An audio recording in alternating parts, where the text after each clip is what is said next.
Yeah. Whichever. Okay. All right, so let's get started with today. Today is super important day because it's Gram Stain Day. And if you were asked what is the most important stain of all, it's gram stain. So first we're going to go over the agenda. If you were missing the last class and you don't have a seat, you're going to have to find a seat after seat number 24. So 25 through 30 are open if you don't have a seat assigned to you. If you do have a seat assigned to you, that's where you should be. And I realized you came in and you said, oh my God, what a mess. The previous class, I told them just to take the microscopes and push them forward since you're going to be using them today anyway. And we were quite delayed in that class. So anyway, I'm going to go over the agenda for the week with you and a couple of things on the website that have been updated and might be helpful to everyone. Take questions and then absolutely drive you nuts with everything gram stain. So.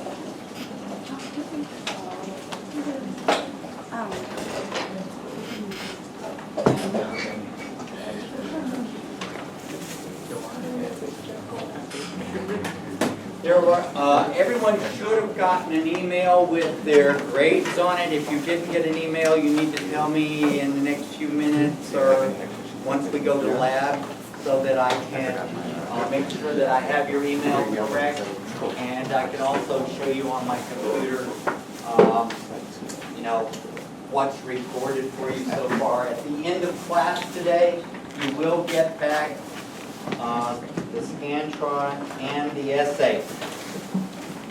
If you took another essay, of course, I'll have to grade it, and once I have it graded, then I'll record the new score, the higher of the two, and you'll get that. If you brought in your vaccine information today, again, that will be updated in the next day or so, and you'll receive a new grade sheet with that information on it. So that'll give you a little bit of idea. Let me bring up the website so I can refer to it.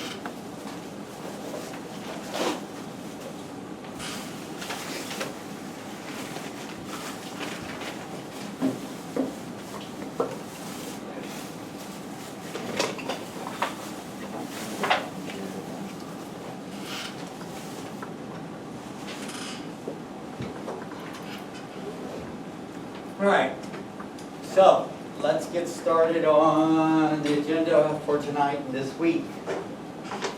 Make sure that every time you come in, you wash your hands, put your things in your seat, then you wash your hands, then you disinfect the tabletop.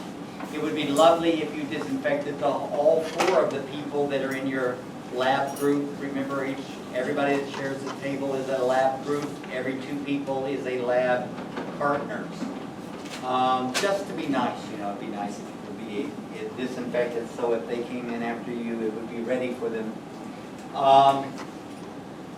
You're going to need 5 to 10 slides every night from now on, so my advice is grab a handful, wrap them up in a paper towel, take them home and wash them at home and bring them back so you don't have to spend 30 minutes washing slides. So I don't even care if you take 20 home.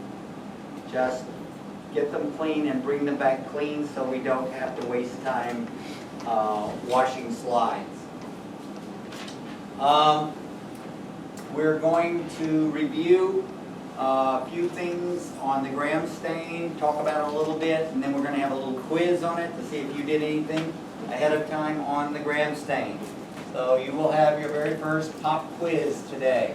The pop quiz will be on a Scantron 882. It's 14 questions. You'll have 10 minutes. And remember, the pop quizzes are something that are just to let you measure how well you're keeping up before you arrive. They are graded at the end of the term, And if you have a 70% average on the pop quizzes, and you're 2 points away from the next grade, I will probably push you to the next higher grade. There are ways to improve your pop quiz score, and that is for every picture you email me of the stains that I use on the website, you get 1 more point on your pop quiz. So it's good to help. It's a way for me to feel not so bad about not pushing someone to the next higher grade, or to feel really good about it. So it's purely just for me, like everything. We're going to have a lecture over gram stain theory, the process of doing the gram stain, and I'm going to demonstrate the gram stain to you. And then in the lab, if you have a lab drawer, remember all 4 people at a table share 1 lab drawer, which means probably one of you should bring a bottle of Bonami, and the rest of you save yours to use later in the term. When one of them is used up, one of the other people can bring it in. Put your slides in that you've washed in a Ziploc, and bring about 10 pairs of gloves, because it's a limited space, that 1 drawer for 4 people. You will be in the A drawers, so if you're not in an A drawer, A is in apple, make sure you are in an A drawer. If you don't have a lock, I went out and bought some, so you need to come pick up the lock and give it to all 4 people, have the combination, and make sure I have the combination. And make sure the lock has on it the lab drawer it's hung on. So if it's on 1A, it should say on the lock 1A. If you didn't get your negative stain signed last time, I want you to do that. But the simple stain is not important. Making a smear and having it the right thickness is. So if last time you didn't make a smear, and you don't, and I want you to make a smear before you heat fix it. Let me see it, so I can tell you if it's too thick, double too thick, just about right, or whatever, so you get an idea of what's good. And then I'll stamp it. If you got that last time, then you won't need to do it again. Today, you're going to be doing all of those. There are 6 microbes on the back, and we will be gram staining each one. When you get ready to do gram stains, you pick up 1 tube, take it there. Maybe you and your lab partner both can stain the same one. Once you get it stained, you're to write down whether it's gram positive or gram negative, the color, the shape, and then have me come look at it and sign it if it's good. And I will stamp it if it's good, so remember to leave 2 or 3 lines for each one so my stamp will fit in there. Unlikely you will finish all 6 tonight. It's your very first time doing gram staining, and the gram negatives are particularly a little tricky. But we will be doing gram staining, introducing the acid-fast stain next. And on Friday, if you're in Micro 40, we will be doing gram staining from 9 in the morning till 1.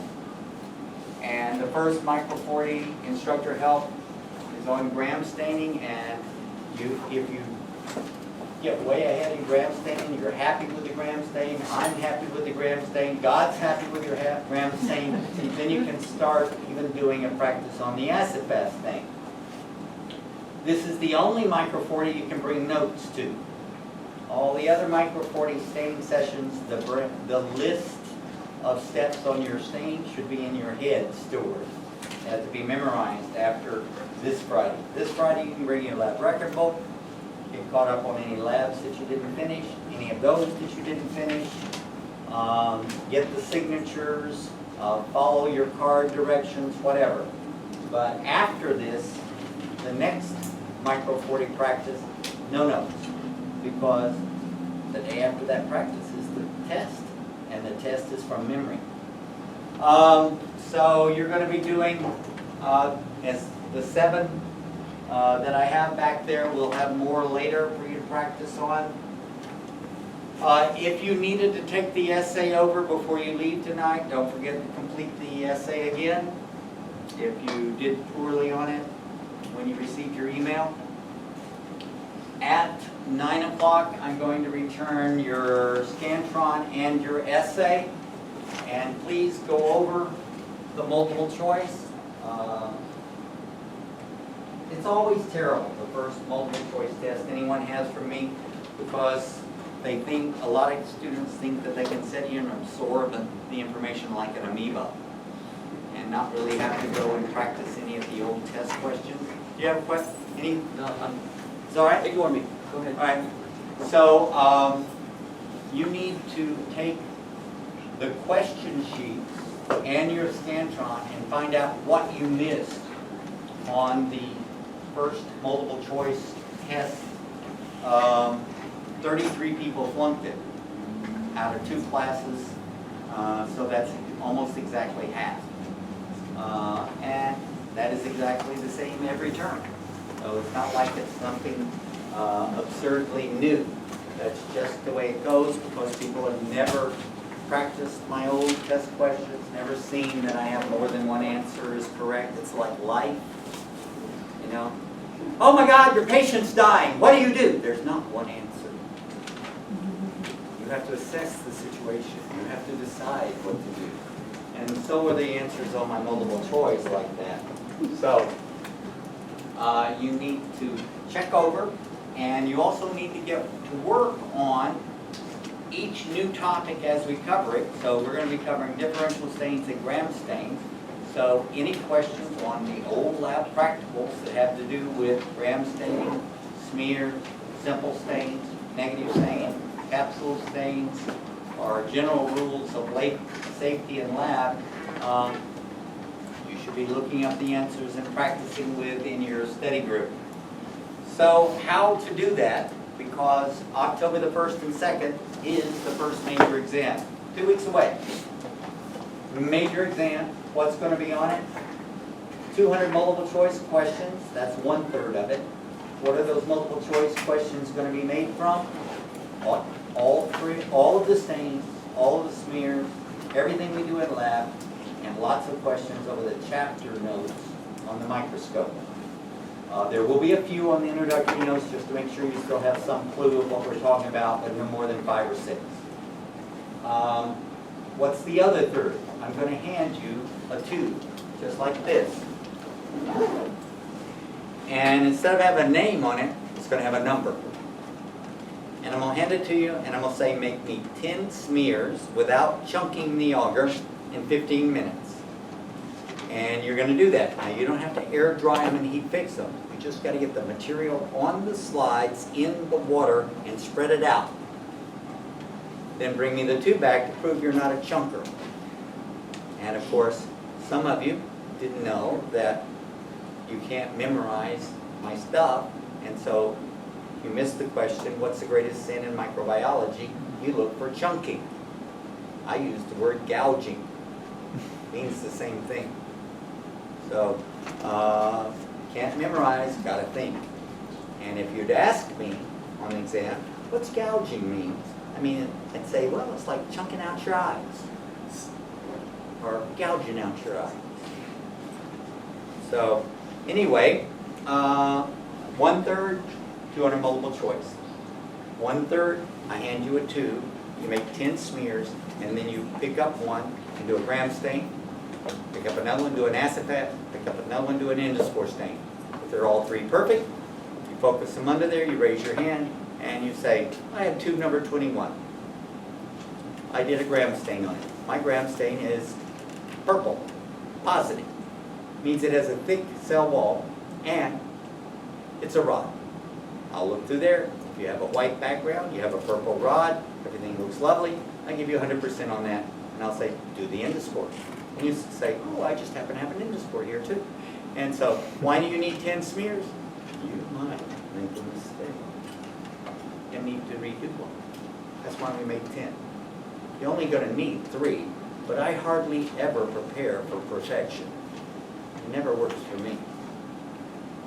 So, once you've given me 1 good gram, 1 good acephate, 1 good endospore, then I will put on the board or hand you a laser printout of 5 hard-to-read slide photos that you have sent me. And you will tell me what stain it is, whether it's positive or negative, and if it's a rod or a toxin. And you will practice that on the problem staining, or the stain game, or going to Google Plus and looking at the pictures and practicing. So the Lab Practical 1, 20% of your final grade, 1/3 multiple choice, 1/3 giving me 3 good differential stains, 1 good gram, 1 good acid pass, 1 good endospore, and then telling me what the stain shape and whether it's positive or negative for 5 either projected or laser printed colored pictures of the photos we made during class. And that is Lab Practical 1. On the Lab Practical 1, when you're doing the tube, what if you look under there and you say, you're all nervous and you're, it's pink, and that means it has a thick cell wall. Your stain's perfect. Your smear's perfect. You answered the question wrong. So what? You get 1 free miss, which means I don't count that against you. But you do have to do the stain over and answer the question right. Purple, that has a thick cell wall and gram constant. So, that kind of thing. You got a question? No.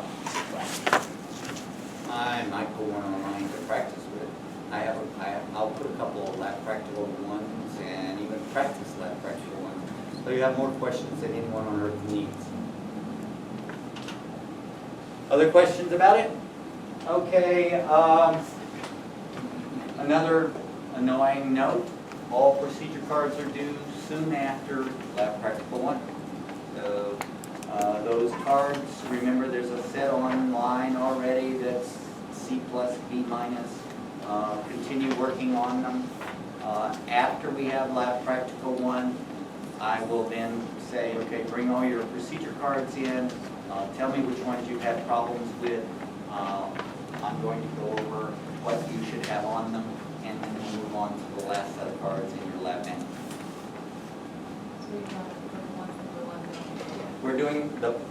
We're only doing the purple ones by somewhere around the first week of October.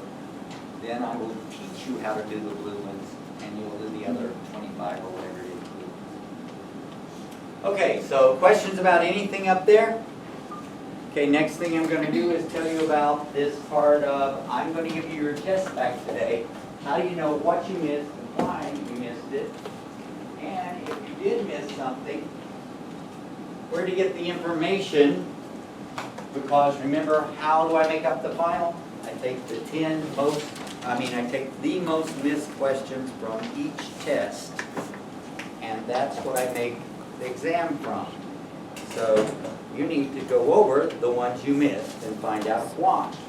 And the question, that answer can be found in this location. If you go to Dropbox link,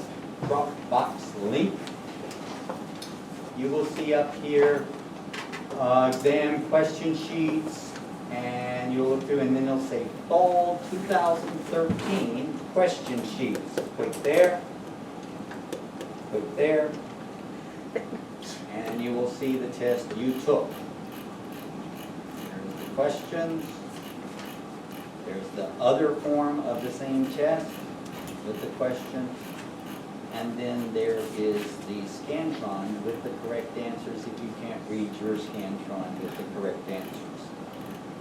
Now, on this, there was one question that I threw out. So you'll see an asterisk on your Scantron. Just ignore it. I'll rewrite it next time. But I gave you 6 free ones and 10 points, so that's 16% I gave free. So don't feel too bad about the one question I threw out.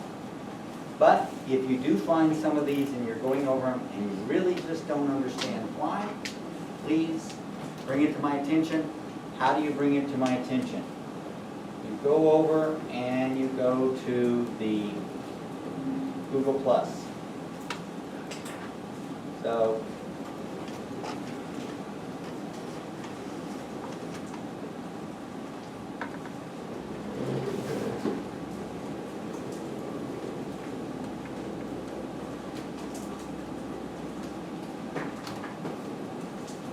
All right, so when you get to Google Plus, you're going to type in here any question that you don't understand why the answer is what it is. You type the whole question with all the options and what I said the answer was, and then say, why?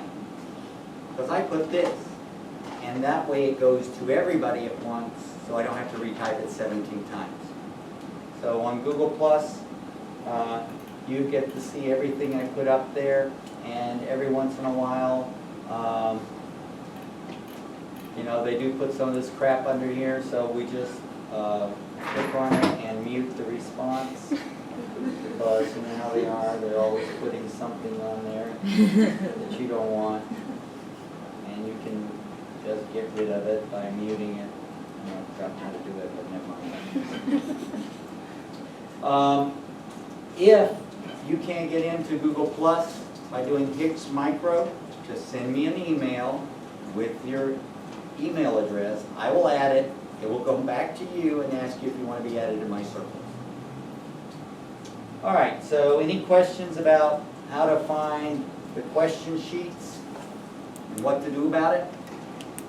Okay, so let's start with everything you ever wanted to know about the gram stain but were afraid to ask.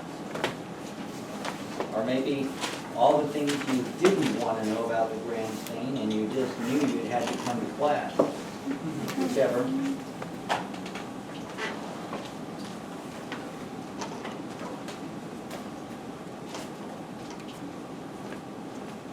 So we're going to talk about everything we can possibly come up with about the gram stain tonight. I'm going to tell you the theory and how to do it, and this is going to be a tremendous amount of material. So number one, it's the first of our differential stains. Who can tell me 4 characteristics of a differential stain? Number one, they separate bacteria into categories based on chemistry, at least 2 categories. Okay, number 2. More than one dye. They have at least 2 colors or 2 dyes. Number 3. Structure?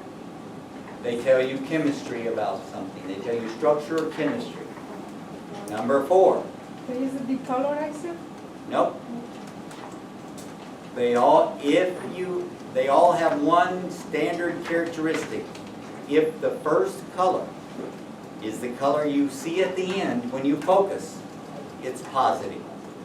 If the second color or dye you put on is the one you see at the end, it's said to be negative for that stain.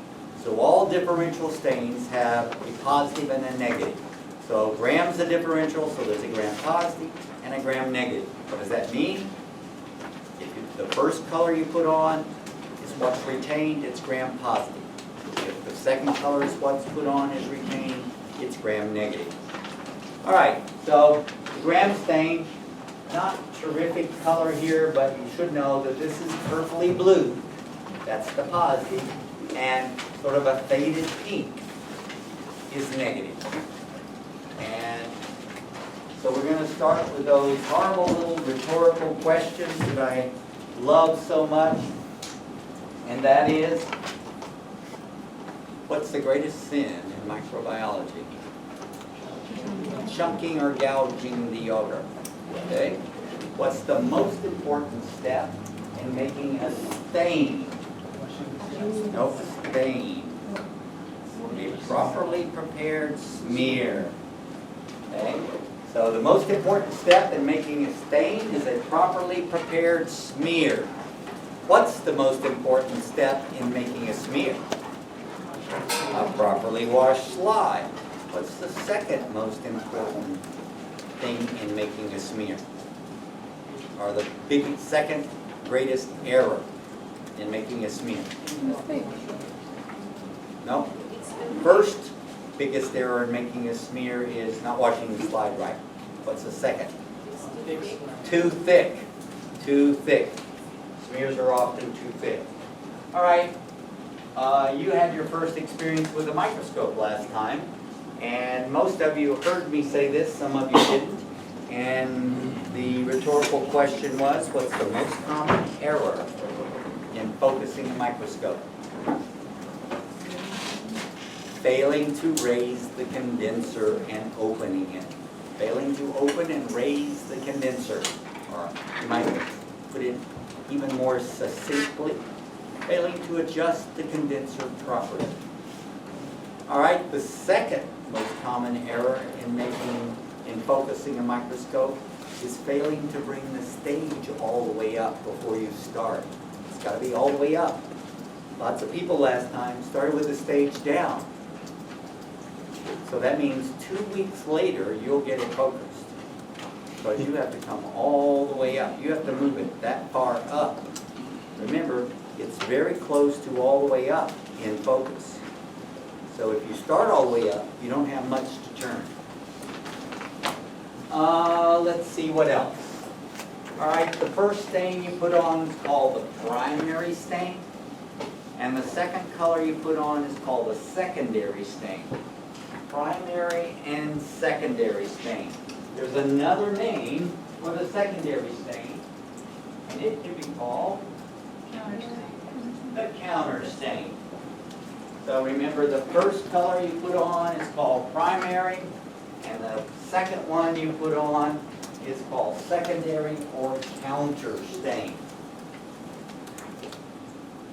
So we're doing gram staining.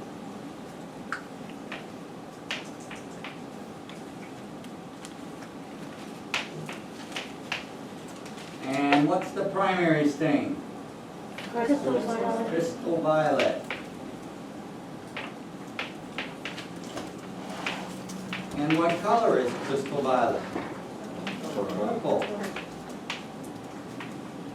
And if it retains the purple, what is it said to be? Gram what? Positive. Positive. All right, and what's the second dye we put on called? Safranin. It's the secondary stain. What's another word for secondary stain? Counter stain. And ours is safranin, and it's a faded pink. And if your microbe at the end of staining is pink, what is it said to be on the gram stain? Negative. All right, so that gives you some basis. Let's talk about chemistry. Chemistry of the gram stain is the thickness of the cell wall. How thick is the cell wall? Now remember, if you're going to diagram a bacteria, you're going to have this polysaccharide layer. It's a repeating layer that makes up the cell wall. And this little repeating layer of molecules here that are very tightly bonded to each other has been given a scientific name. It's a polymer, and the name of it today is peptidoglycan. But just to mess with your mind, and because science is always doing something, the old name is murin. So make sure you know murin and peptidoglycan are the same thing. Murin is the old name for it. Later on, you'll hear of something where a cell wall is made of pseudomurin. So that would mean fake cell wall. All right, now, these repeating units are N-acetylglucosamine, N-acetylmuramic acid, N-acetylglucosamine, N-acetylmuramic acid, N-acetylglucosamine, N-acetylmuramic acid, N-acetylglucosamine. Then the next layer is opposite. So you're going to start with N-acetylmuramic acid and go to N-acetylglucosamine. N-acetylmuramic acid, N-acetylglucosamine. So if you were to give them colors, it would be something like Well, let's think about it this way. Where are you sitting? What's the name of this place? City College, Los Angeles City College. Did you know it wasn't always that? You know what his real name is? University of California, Los Angeles. UCLA was here. This is where UCLA started. They got too big. So they moved out to the boonies where nobody lived and had this huge campus, and they started all over. And we became a community college. And they got out there. You know, UCLA is one of the probably top 10 universities in the world. Harvard, well, MIT is number one. Harvard is right down in there, and then University of California, Berkeley, and then on down in the tens or so is UCLA. And if you go out there and look at it and see the original buildings that were built there, who can tell me what's unusual about those original buildings at UCLA's campus in Westwood? Nobody's been out to look at them? Brick. Huh? Right. What about the brick? It's old. You can say it. It's Euclid. Red brick, white brick, red brick, white brick, red brick, white brick. I mean, first of all, a schizophrenic looking at those buildings would be going, it looks like a checkerboard.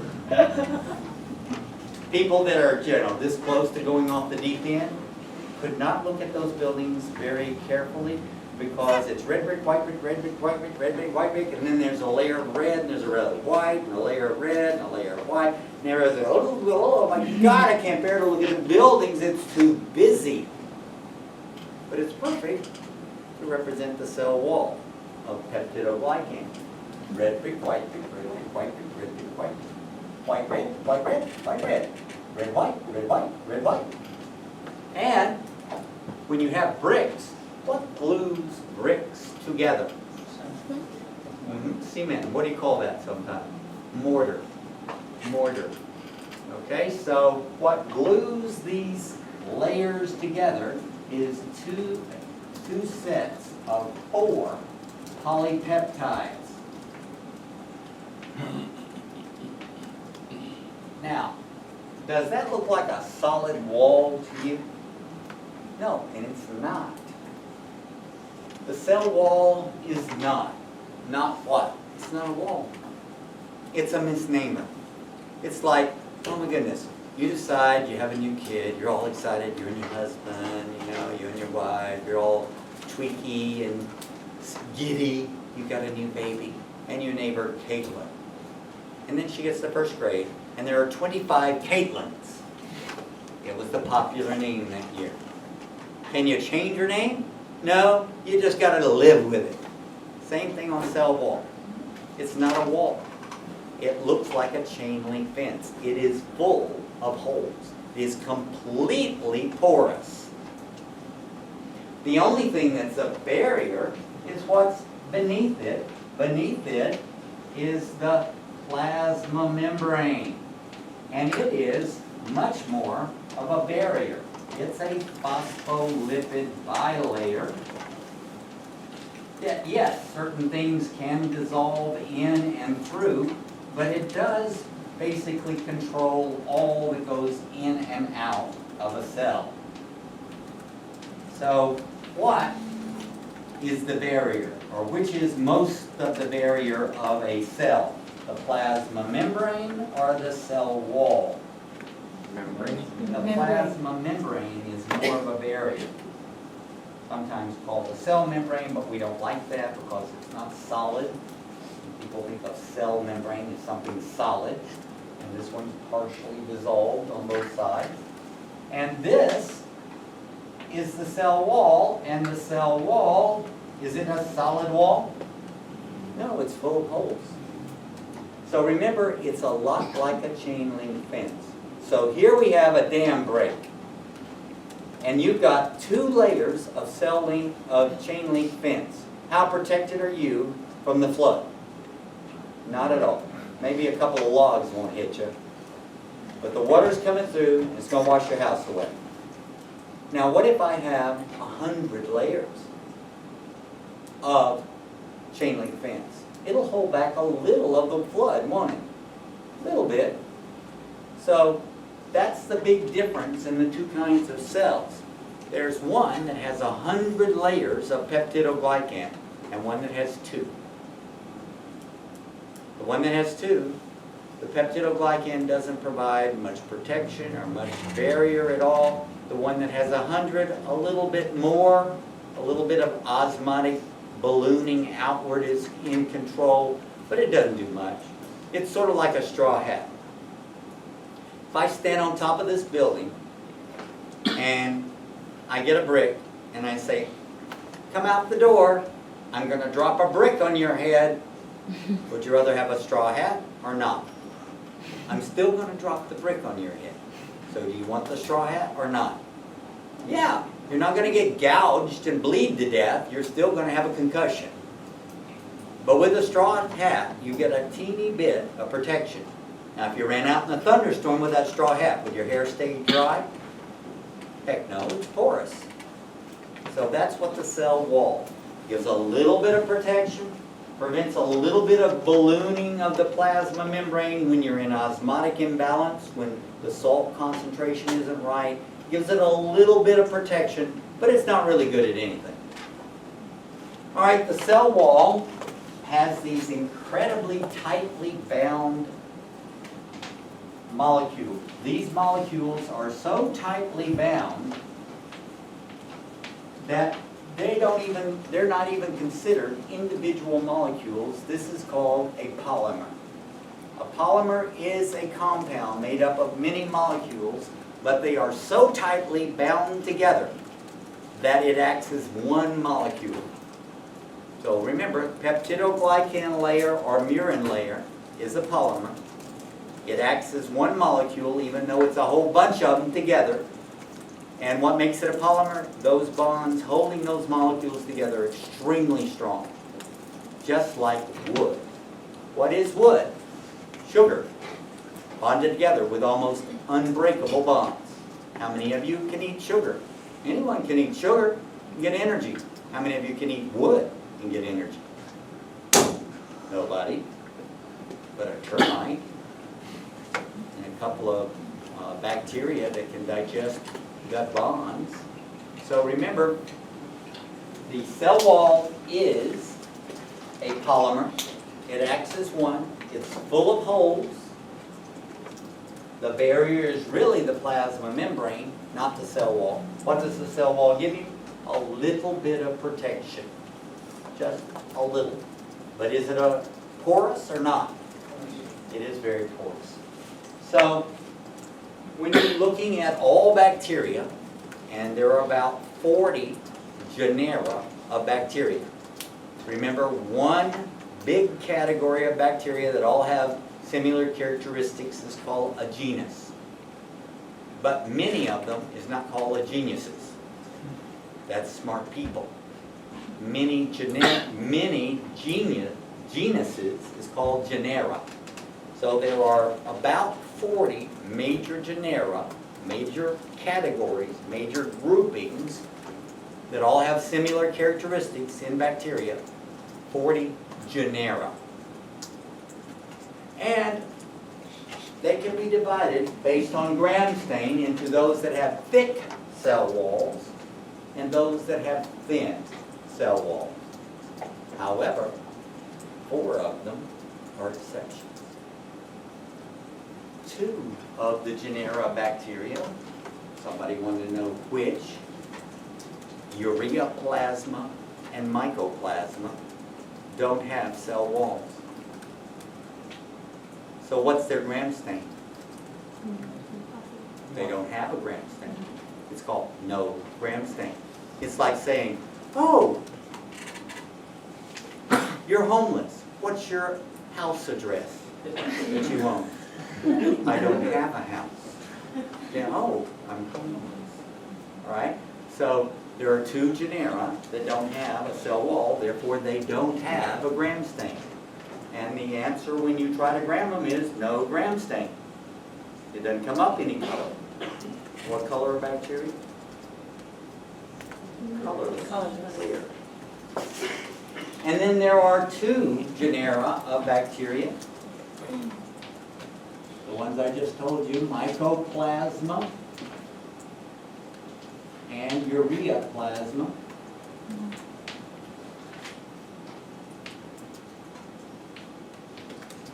No cell wall.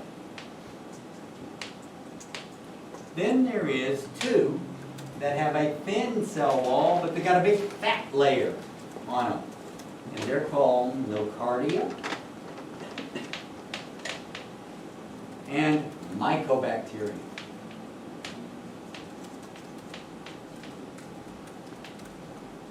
And these two have a thin cell wall, but they have a huge, thick lipid layer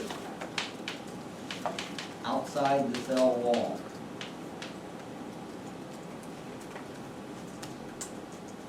So, if you're asking, you will be, how many categories does the gram stain divide all bacteria into?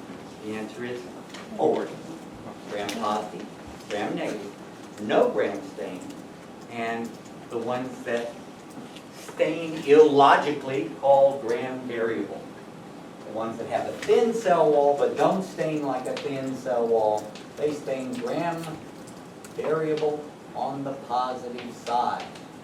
80 to 90% they stain gram positive. But what does gram positive tell you your cell wall is? Thick or thin? Thick. And what is that one? Thin. And we'll talk about why in a minute. So, the differential stain divides bacteria into at least 2 groups. How many groups does the gram stain divide bacteria into? 4. Okay? So now we're going to talk about the little steps and the solutions in the gram stain. There are 2 dyes. The primary dye, crystal violet. By the way, crystal violet is one of the largest molecules in nature. It's huge. Now, in the old days, when we had more money than God, remember we used to be the 2nd greatest high school and community college state in the United States with the highest scores in the United States. Every other year, New York would beat us, but we would beat them, and it went on like that. And then we had Proposition 13, and we're now down to 27.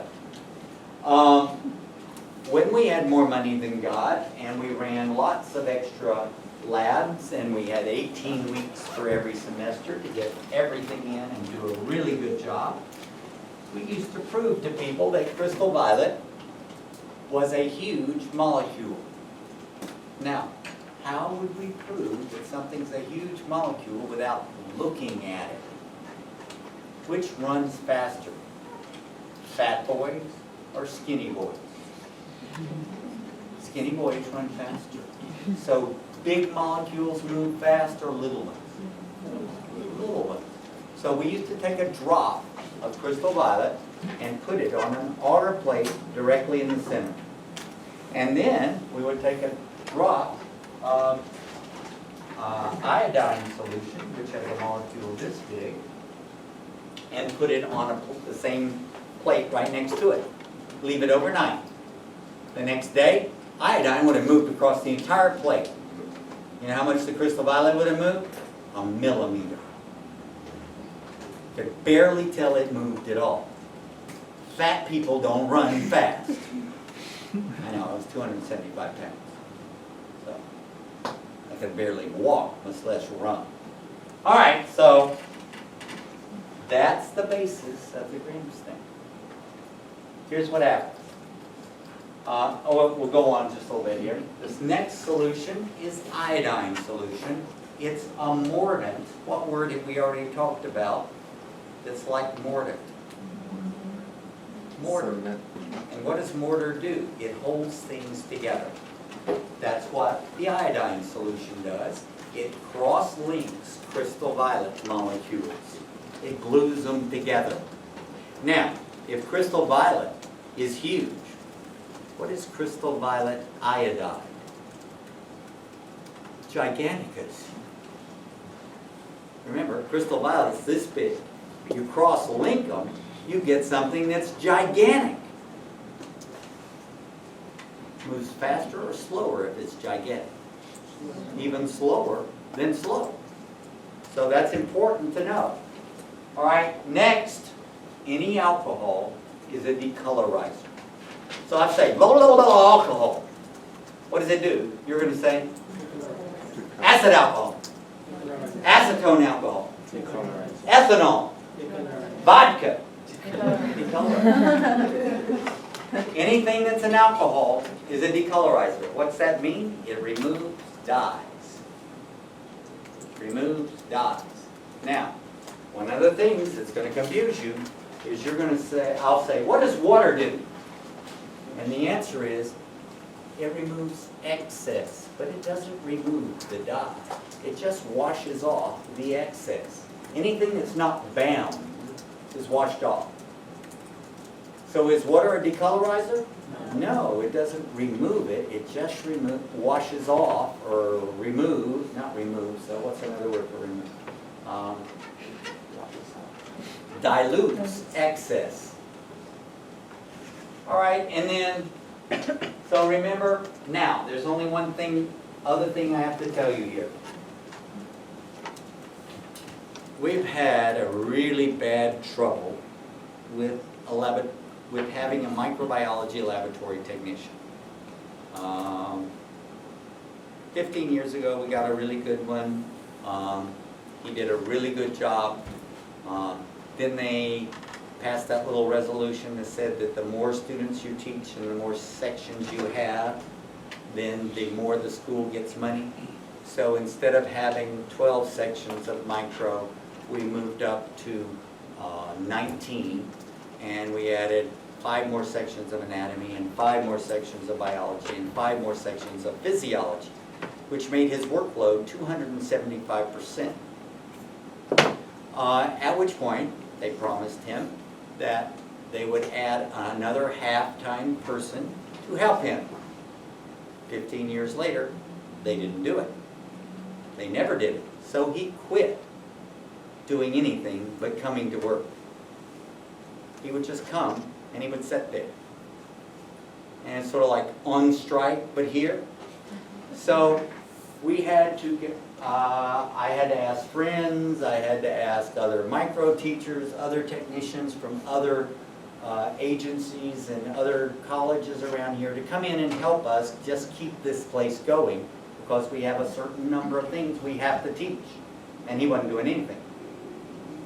And so the alcohol bottles got labeled by whatever it was they came from. So all of these things mean the same thing.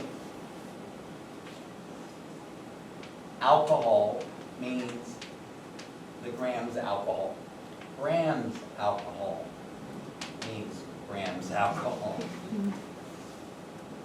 ETOH means ethanol, or grams alcohol. Ethanol means grams alcohol. Acetone, alcohol. All of those things are grams alcohol. So depending on whoever labeled your bottles in front of you, all of those are the same thing. Now, what is it really? 90 proof vodka. We don't go out and buy vodka because you have to buy, it's expensive, when you can just buy ethanol, 90 proof ethanol, and it's exactly the same thing. It is grain alcohol. Nobody makes it from potatoes anymore, but a couple of places. But the problem was, students found out about that, and so every time we had grams class, people would buy maybe a couple of orange juices or apple juice, and they'd put it in their drawer and they'd pour the ethanol in it. And then they'd have a very happy laugh. And then when they left, there was no more ethanol in the whole lab. Every bottle would be empty. And we knew they didn't use that much Gramsnake. So we started putting acetone in the alcohol because it will give you explosive diarrhea within 12 minutes. So if I see you going and dripping down your pants leg, a little wet spot in the back of your pants, I'll know you've been drinking my ethanol. It works best if we don't dilute anything in it, or we have to put acetone and some other stuff in it to keep people from drinking it. Just remember, all of these are for the gram stain. What's not for the gram stain will usually be in a green bottle and it will say acid alcohol. And that's for the acid-fast stain, and it has a pH of 5. So this you are not to use on the gram stain. Any of these is wonderful. Anyone unclear? They are all what? Grams And out. what do alcohols do? Decolorize, remove stains. All right, so that's the liquids that we're going to use. And here's how you're going to do it. You're going to get a properly prepared smear. Remember, all stains start with a smear, a good smear. And you're going to take your little circle, and you're going to, of course, have your gloves on and everything like that. And you're going to pick up your crystal violet bottle by the glass, unscrew it. Crystal violet's dissolved in water and alcohol, and it will eat the rubber stopper bottle, so don't pick it up by the rubber stopper. It could fall out and then be all over you, and by the way, it stays. It's not like marriage. It's almost forever. If it gets on your cotton is forever stained. If it gets on your hands, 2 weeks of dating with purple hands. So, pick it up, get a good little dropper full, and cover the entire drop. 1 or 2 drops, but make sure you have a kind of a little bubble on your circle. And you're going to put it there, and here's how you're going to do it. You're going to get a piece of paper towel. One, you're going to cut it in half, fold it in half, and put it underneath the Bunsen burner. Then you're going to take a little bit longer piece and fold it 3 times, and that's going to be your staining rack. You're not going to do it here on the edge because it splatters and the screen rusts and leaves particles. So to get a nice pretty gram stain, you're going to do it on 3 folds of paper towel, like that. All right, you're going to get your nice, well-made smear that's barely clear, and it's air dried and heat fixed. What's the last step in making a smear? Heat fixing. What's the second to last? Air dry. Air dry. How much do you spread it, the water, on a smear thermometer? You stay in the circle, No. you smear it over the whole slide. Had 4 people that still kept it all in one area. The whole slide. Get it thin enough, the whole slide. Air dry, heat fixed. After it's heat fixed, you lay it down here, you take and you put about 2 drops of the crystal violet and let it set. 50, 55 seconds, 60, 65, minute and a half, all is good. Under 50 seconds, not good. So these are not exact times, but try to hit it around 60 seconds. Don't get less. Once you have the crystal violet setting there, you're going to pick it up with your fingers with gloves on, of course. Everybody's got to have a coat and gloves. And you're going to shake it into the sink. You're going to pick up the water, and you're going to aim the water above it and round it, but never at the circle. And you're going to wash it until the purple comes lighter, not until it's clear. It's still got to be purple. You're getting the excess off. You're not bleaching it. Once you have washed off the purple, shake it. Lay it down. You're going to grab grams iodine, which is the mordant, the cross-link. pick it up by the bottle, don't do like I did. And you're going to squish it on there and shake it off and squish it back on. Why? The previous step was water. No matter how much you shake it, you can't get all the drops of water off. If you put this on top of water, it'll be too dilute. So you put it on, shake it off, lay it back, put it back on. Let it set for 1 minute. Great thing about this is everything's 1 minute. All right, after the iodine has set for 1 minute, watch me. You're going to pick it up, take it over to the sink, and shake off the iodine. You are not going to wash it off. Shake it. You're going to grab your alcohol. Oops, acid alcohol, not that one. Grams alcohol. You're going to grab the grams alcohol. You're going to have your water bottle. You're going to pick up your slide. You're going to undo this. You're going to get a half of a dropper full of this alcohol with the slide at an angle. You're going to aim above the circle, squish, and rinse. Now, you've got to do this for about, the alcohol needs to stay on there about 2 seconds. So, what you really want to do is just move methodically. Hold it, squish, put that down, wash. That's 2 seconds. We don't want Nadia Comaneci at the Olympics. I have people, okay, he says he wants that as quick as possible.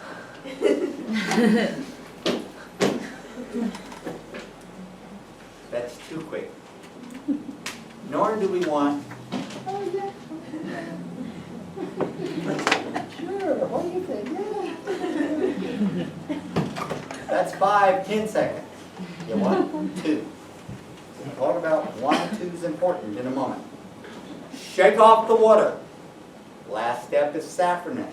Pick up the saffronin. What's the previous step? Shaking off. Water. So you put the saffronin on, shake it off, put it back on, let it set, and saffronin settles. So if she made it up this term, we put it on for 1 minute, but it settles. So we're going to leave it for 2. 2 minutes for the saffronin. Shake it off, lightly rinse. Fold a piece of paper towel over it, get the blot off the water, add the oil, focus under 10, then 100. All right, so that's the steps. You're going to have a pure culture. In other words, every bacteria in this tube is going to be one thing, so it all should stain one color. This is a mixed culture that had Staph aureus, which is purple, and little tiny pink rods. We're not giving you mixed cultures to start with, it's not good.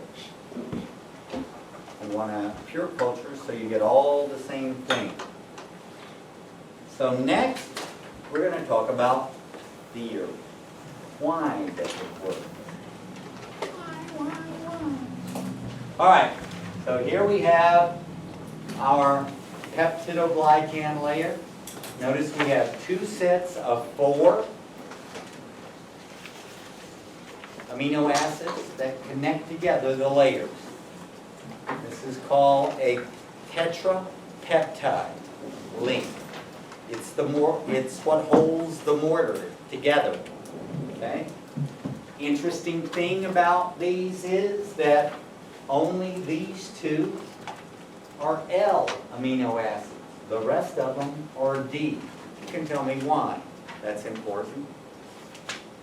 First of all, what's the difference between L and D organic molecules? They're like different conformations. What? They're different conformations. Is it like right and left? Like your hands. You think your hands are identical, right? No. Thumb hangs off the right side of this